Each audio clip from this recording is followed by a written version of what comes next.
जय श्री गणेशाय नमः। आप सभी का स्वागत है मेरे यूट्यूब चैनल में। और आज मैं इस वीडियो में गणपति भगवान का रूप, उनके अवतार और उनकी अलग-अलग प्रकार की मूर्तियों के बारे में डिस्कस करना चाहता हूँ। तो सबसे पहले उनके जन्म से रिलेटेड जो स्टोरी है, उससे स्टार्ट करते हैं वीडियो। तो ऐसा हुआ था कि पार्वती माता को पुत्र चाहिए था। तो पुत्र के लिए उन्होंने क्या किया था कि अपने शरीर पे पहले उन्होंने हल्दी लगाई थी और फिर उस हल्दी से एक बालक का रूप बनाया था और फिर उस बालक में प्राण उन्होंने डाले थे, जिसकी वजह से वो जीवित हुए थे। तो वो जो बालक थे वो गणपति बने थे और सबसे पहले उनको यही काम दिया था कि आप किसी को अभी अंदर मत आने देना। तो ऐसे में शिवजी तब कैलाश में नहीं थे। तो जब शिवजी आते हैं और उनको अंदर जाना होता है, तब गणपति जी उनको रोक लेते हैं कि नहीं, आप अभी अभी अभी अंदर नहीं जा सकते, मेरी माता का आज्ञा है कि किसी को अंदर नहीं आने देना। तो शिवजी से उनकी थोड़ा युद्ध होता है और शिवजी फिर क्रोध में आके उस बालक का गर्दन काट देते हैं।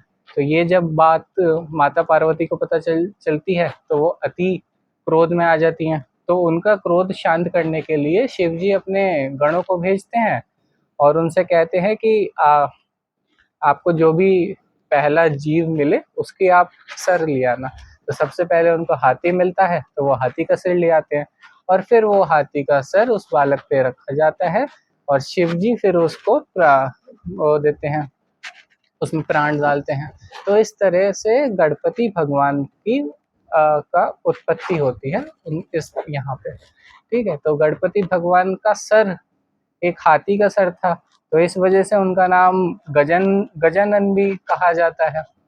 गणपति भगवान की आपने फोटोज और मूर्ति देखी होंगी तो उनका एक दांत नहीं है, उनको एक दंता भी इसलिए कहा जाता है। उसके पीछे क्या स्टोरी है? तो जैसे कि आपको पता होगा कि वेद व्यास जी को महाभारत ग्रंथ की रचना करनी थी। तो वेद व्यास जी के माइंड में सब था, लेकिन उनको लिखने के लिए कोई पर्सन चाहिए था। उन्होंने ब्रह्मा जी से पूछा कि इसमें कौन हेल्प कर सकता है। तो उन्होंने कहा इतना विद्यमान पर्सन सिर्फ गणपति जी हैं, आप उनकी हेल्प लीजिए। तो जब वेद व्यास जी गणपति जी के पास जाते हैं, उनसे कहते हैं कि ऐसे मुझे हेल्प चाहिए, तब वो लिखते हैं और ये होता है कि कंटिन्यूस उसको लिखना होता है। और आप मतलब गणपति जी कहते हैं कि आप कंटिन्यूस आपको बोलना पड़ेगा, बीच में जब मैंने अगर पेन रखा तो फिर मैं रुक जाऊंगा। तो फिर ये शर्त रखते हैं गणपति जी। तो वेद व्यास जी उनको उनके पास ये शर्त रखते हैं कि आपको सारी लाइनें समझ समझ के लिखनी है, कि हर लाइन का डीप मीनिंग जो होगा आपको समझ पता होना चाहिए। तो इस तरह से जब वो लिखना स्टार्ट करते हैं तो उनका पेन बार बार टूट रहा होता है।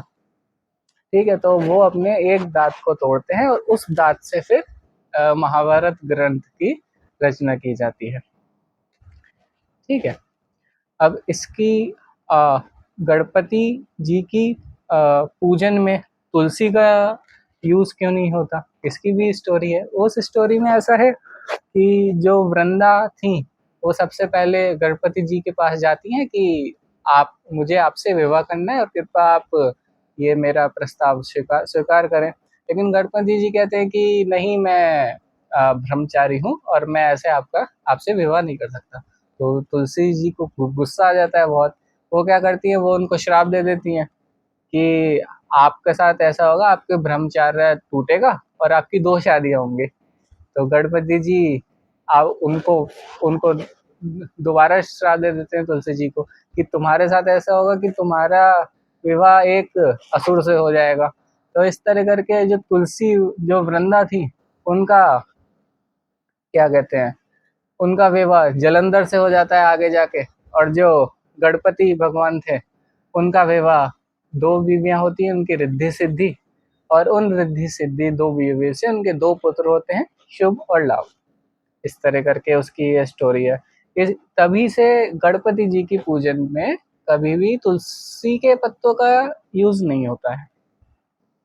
ठीक है, अब जो गणपति के जन्म की स्टोरी है वो वो है गणेश चतुर्थी की स्टोरी। तो गणेश चतुर्थी के दिन गणपति जी का जन्म हुआ था। ठीक है, तो उसमें हम गणपति भगवान को 10 दिन के लिए अपने घर में लाते हैं और 11वें दिन उनका विसर्जन विसर्जन कर देते हैं किसी पास में सागर नदी में। ठीक है, इसमें हमें ये चीज याद रखनी होती है कि गणपति जी की मूर्ति हमेशा विराज वाली लाएं, बैठी हुई लाएं, और एक हाथ में उनके मोदक हो, एक हाथ से वो आशीर्वाद देते हुए लाएं, क्योंकि यही उनकी फॉर्म डिफाइन करी गई है पूजा के लिए। इसमें आप ने देखे होंगे कि गणपति जी की अलग अलग मूर्ति, जैसे क्रिकेट यूनिफॉर्म में मूर्ति, तो वो सब हमें नहीं करना चाहिए। हमें जो स्वरूप देवी देवताओं का है उसमें कोई एक्सपेरिमेंट नहीं करना, जैसा है वैसी ही आप मूर्ति लाएं और वैसी ही आप उनकी पूजन करें, वही आपके लिए सबसे ज्यादा शुभ माना जाएगा। ठीक है, और जो फॉर्म मैंने आपको बताई है, एक हाथ में आशीर्वाद, एक हाथ से आशीर्वाद, एक हाथ में मोदक, पीले रंग की हो तो वो आपके लिए सर्वश्रेष्ठ मूर्ति होगी और सर्वोत्तम फल की प्राप्ति उससे आपको हो सकती है। इसमें गणपति भगवान को 10 दिन के लिए अपने अपने घर में लाया जाता है। 10 दिन में आप डेली शाम में उनकी आरती कर सकते हैं, और अगर पॉसिबल हो तो सुबह भी और शाम में दोनों टाइम उनकी आरती कर सकते हैं। इसमें कौन से मंत्र का आप जाप कर सकते हैं? तो मंत्र आप जाप कर सकते हैं ओम गण गणपताय नमः। इस मंत्र का आप जाप कर सकते हैं इन 10 दिन में। अब ये 10 दिन के लिए ही क्यों लाया जाता है? क्योंकि जो महाभारत जब वो गणपति लिख रहे थे तब उनको टोटल 10 दिन का टाइम लगा था। 10 दिन तक लगातार उन्होंने महाभारत लिखी थी, और फिर उसके बाद वो वही कहा जाता है कि बहुत धूल उनके शरीर पे आ गई थी या उनका तेज बहुत बढ़ गया था। ठीक है, तो जब महाभारत खत्म हुई थी तो 11वें दिन वेद व्यास जी ही उनको स्नान के लिए लेके गए थे नदी में। तो इस वजह से यही हम फॉलो करते हैं, 10 दिन के लिए लाते हैं और 11वें दिन उनको स्नान करा देते हैं। अब इसमें विसर्जन का क्या है? तो विसर्जन की ये इम्पोर्टेंस बताई जाती है कि हमारा शरीर भी मिट्टी से बना है और आगे जाके भी मिट्टी में ही मिल जाना है। तो विसर्जन की महत्व ये है। तो गणेश चतुर्थी में चतुर्थी वाले दिन हम गणपति जी की मूर्ति लाते हैं और अनंत चतुर्दशी वाले दिन हम विसर्जन कर देते हैं। गणपति भगवान प्रथम पूज्य भगवान में है। किसी भी रिलीजियस एक्टिविटी से पहले, मतलब उस टाइम पे गणपति जी की पूजा करना जरूरी होता है। ठीक है, अब इनके मूर्ति के क्या क्या फॉर्म्स हैं, किस किस प्रकार की इनकी मूर्तियां होती हैं, उनके बारे में आपको बताता हूँ, और उन मूर्ति की अलग अलग उपासना से आपको क्या क्या लाभ हो सकते हैं। सबसे पहली जो उनकी मूर्ति होती है वो येलो कलर की होती है, हल्दी कलर की, जिसके 6 हाथ होते हैं, 6 भुजाधारी मूर्ति होती है। इसको हरिधर गणपति बोला जाता है। इसकी पूजा करने से सुख समृद्धि आपके घर में आती है, मंगलमय आपका घर होता है और सबसे शुभ मूर्ति इसको माना जाता है। और घर के मुख्य पूज्य स्थल में आप इसकी स्थापना कर सकते हैं। दूसरे जो होते हैं वो रेड कलर की इनकी मूर्ति होती है, जिसके 4 भुजाएं होती हैं, 4 भुजाधारी मूर्ति होती है ये। रक्त वर्ण का इनका कलर होता है। इनको संकष्ट हरण गणपति भी कहा जाता है। ये आपको संकट से दूर करने के लिए और आपके लाइफ में जो कॉन्फ्लिक्ट्स हो रहे हैं उनको दूर करने के लिए इसकी आप पूजा कर सकते हैं। घर में भी इसका स्थापना कर सकते हैं और अपने वर्क प्लेस में भी इसका स्थापना कर सकते हैं। तीसरी आई इनकी व्हाइट कलर की जो मूर्ति होती है, तो श्वेत कलर की हुई तो उस मूर्ति का नाम दिया है शुभ गणपति मूर्ति, द्विज गणपति मूर्ति।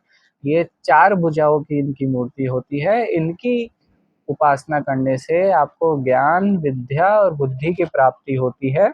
और अगर आप कर्जे से परेशान है तो उससे भी छुटकारा आप इस मूर्ति की पूजा से कर सकते हैं। जो स्टूडेंट्स हैं उनको अपने जहाँ वो पढ़ते हैं वहाँ पे ये इसको रख सकते हैं, और पढ़ाई करने से पहले इसका एक ध्यान कर ले, वाइट मूर्ति जो उनकी होगी, तो उनको विशेष इसमें लाभ मिलेगा पढ़ाई में। अब ब्लू कलर की मूर्ति होती है, ब्लू कलर की मूर्ति भी चार भुजाधारी मूर्ति होती है, इसको उच्चेष्ट गणपति बोला जाता है। इनकी पूजा नॉर्मल तरह से नहीं होती है, ये अपने आप घर में स्थापना ना करें, और ये मूर्ति तंत्र की पूजा के लिए होती है। आपको अगर आपको अपनी कोई कामना पूरी करनी है, कोई आपको उच्च पद में पहुंचना है, आपको तंत्र मंत्र से विचार करना है, तब सिर्फ तभी आप इनकी पूजा करें, और बिना किसी गुरु के कहने से, बिना किसी गुरु के आप इनकी पूजा नहीं करें, क्योंकि इनकी पूजा नॉर्मल तरह से बिल्कुल नहीं होती है। जो लास्ट एक मूर्ति है वो है महागणपति की मूर्ति। महागणपति की मूर्ति ऑरेंज रेडिश कलर की होती है, सिंदूर वाला कलर जो होता है। इसमें महागणपति में इनके 10 भुजाएं होती हैं, और इनमें सारे की सारे गणपति शामिल होते हैं। ठीक है। अब इसी तरह जैसे महागणपति हैं, इनके 4 अवतार और होते हैं, क्योंकि गणपति भगवान को भी आदि भगवान बोला जाता है, कि वो समय के स्टार्टिंग से ही भगवान है गणपति जी। ठीक है। तो गणपति जी ने 4 युग में, हर युग में एक एक अवतार लिया है, इनके टोटल 4 अवतार कहे जाते हैं। तो सतयुग में सबसे पहला अवतार जो उनका था वो था महोत्कट विनायक गणपति।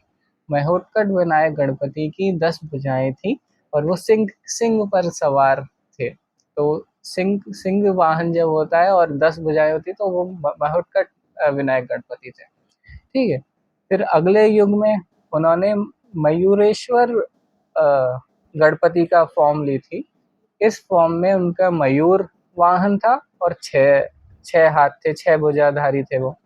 ठीक है। फिर थर्ड उनकी फॉर्म थी गौरीपुत्र गजानन गणपति, जिनके 4 हाथ थे, जिनकी हम पूजा करते हैं नॉर्मली तरह से, जो पार्वती पुत्र हैं। अब लास्ट जो है कलयुग में उनका एक लास्ट अवतार और आएगा, जिसका नाम होगा धूम्रकेतु गणपति। और धूम्रकेतु गणपति घोड़ा उनका वाहन होगा, और उनकी 2 भुजाएं होंगी। तो इस तरह 4 अवतार उनके मेंशन है वेद पुराण में। ये मैं आपको बताना चाहता था। तो आपको अगर मेरी ये वीडियो अच्छी लगी हो पूरी, तो प्लीज़ आप लाइक करें, शेयर करें, और आपके जो जो फीडबैक हैं, जो मेरे से मिस हो गया हो कुछ गणपति भगवान के बारे में, तो वो आप कमेंट में बिल्कुल लिख सकते हैं।